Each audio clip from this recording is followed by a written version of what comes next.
మీరు పంపిన చిత్రం ఆధారంగా ఒక స్కూటర్ డివైడర్ను ఢీకుని గోడకు తగిలి కింద పడిందని అర్థమవుతుంది. ఈ సంఘటన చాలా ఆందోళన కలిగిస్తుంది. ఇలాంటి ప్రమాదాల వల్ల జరిగే నష్టాలు, తీసుకోవాల్సిన జాగ్రత్తలు మరియు కుటుంబాలపై పడే ప్రభావం గురించి 3 నిమిషాల పాటు వివరించడానికి ఇక్కడ ఒక ప్రసంగం ఉంది. రోడ్డు భద్రత, స్కూటర్ ప్రమాదాలు మరియు వాటి పర్యవసానాలు. నమస్కారం. ఈ రోజు మనం చూసిన చిత్రం చాలా మందికి రోజువారీ జీవితంలో కనిపించే ఒక సాధారణ సంఘటనను గుర్తుచేస్తుంది. ఒక స్కూటర్ రైడర్ వేగంగా వచ్చి డివైడర్ను ఢీకుని ఆపై పక్కన ఉన్న గోడకు తగిలి కింద పడ్డాడు. ఇది కేవలం ఒక దృశ్యం మాత్రమే కాదు, దీని వెనుక ఎన్నో బాధలు, నష్టాలు దాగి ఉన్నాయి. ఇలాంటి ప్రమాదాలు ఎందుకు జరుగుతాయి? వాటి పర్యవసానాలు ఏంటి? మనం ఎలాంటి జాగ్రత్తలు తీసుకోవాలి? ఈ విషయాలపై దృష్టి సారించి 3 నిమిషాల పాటు వివరంగా మాట్లాడుకుందాం. ముందుగా, ఇలాంటి ప్రమాదాలు ఎందుకు జరుగుతాయి? ప్రధాన కారణం వేగం. అదుపు తప్పిన వేగం, డ్రైవింగ్ చేసేటప్పుడు నిర్లక్ష్యం, రోడ్డు నిబంధనలను పాటించకపోవడం, మద్యం సేవించి వాహనం నడపడం మరియు ఫోన్ మాట్లాడుతూ డ్రైవింగ్ చేయడం వంటివి ప్రమాదాలకు దారితీస్తాయి. సరైన అవగాహన లేకపోవడం, హెల్మెట్ ధరించకపోవడం మరియు అలసటతో డ్రైవింగ్ చేయడం కూడా ప్రమాదాలకు కారణమవుతాయి.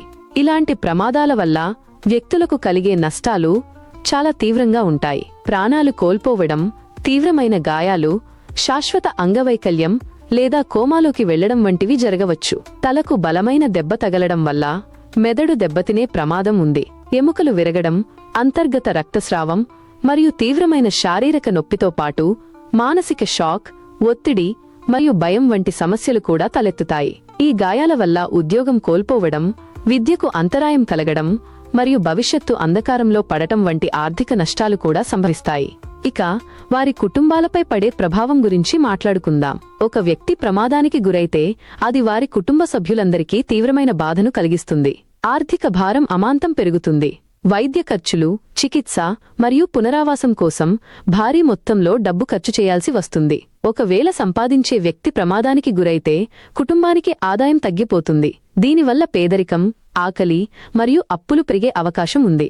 మానసికంగా కుటుంబ సభ్యులు తీవ్రమైన ఒత్తిడి, ఆందోళన మరియు నిరాశకు గురవుతారు. పిల్లల భవిష్యత్తు ప్రశ్నార్థకంగా మారవచ్చు. కొన్నిసార్లు కుటుంబ సంబంధాలు కూడా దెబ్బతినే అవకాశం ఉంది. మరి ఇలాంటి ప్రమాదాలను నివారించడానికి మనం ఎలాంటి జాగ్రత్తలు తీసుకోవాలి? ఇది చాలా ముఖ్యం. 1. వేగం నియంత్రణ. ఎప్పుడూ వేగాన్ని అదుపులో ఉంచుకోవాలి. రోడ్డు పరిమితులకు లోబడి డ్రైవ్ చేయాలి. 2. హెల్మెట్ ధారణ. నాణ్యమైన హెల్మెట్ను తప్పనిసరిగా ధరించాలి. ఇది తలకు రక్షణ కల్పిస్తుంది. 3. నియమాలను పాటించడం. ట్రాఫిక్ నియమాలను ఖచ్చితంగా పాటించాలి. సిగ్నల్స్, సైన్ బోర్డులు మరియు లేన్ డిసిప్లిన్ను గౌరవించాలి. 4. అలసట లేకుండా డ్రైవింగ్. అలసిపోయినప్పుడు లేదా నిద్ర మత్తులో ఉన్నప్పుడు డ్రైవింగ్ చేయకూడదు. 5. మద్యం సేవించకూడదు. మద్యం సేవించి వాహనం నడపడం అత్యంత ప్రమాదకరం. 6. ఫోన్ వాడకం వద్దు. డ్రైవింగ్ చేస్తున్నప్పుడు ఫోన్ వాడటం మానేయాలి. 7. వాహన నిర్వహణ. వాహనం మంచి స్థితిలో ఉండేలా చూసుకోవాలి. బ్రేక్లు, టైర్లు మరియు లైట్లు సక్రమంగా పనిచేస్తున్నాయో లేదో తనిఖీ చేసుకోవాలి. 8. ముందు జాగ్రత్త. రోడ్డుపై ఇతరుల తప్పుల గురించి కూడా మనం జాగ్రత్తగా ఉండాలి. ఊహించని పరిస్థితులకు సిద్ధంగా ఉండాలి. చివరగా గుర్తుంచుకోండి, ప్రాణం విలువైనది. మీ ప్రాణం, మీ కుటుంబానికి మీరు చాలా ముఖ్యం. రోడ్డు భద్రత అనేది మనందరి బాధ్యత. మనం జాగ్రత్తగా ఉంటే మనల్ని నమ్ముకున్న వారిని కూడా సురక్షితంగా ఉంచగలం. ప్రతి ఒక్కరూ రోడ్డు భద్రత నిబంధనలను పాటించి సురక్షితంగా ప్రయాణించాలని కోరుకుంటున్నాను. ధన్యవాదాలు.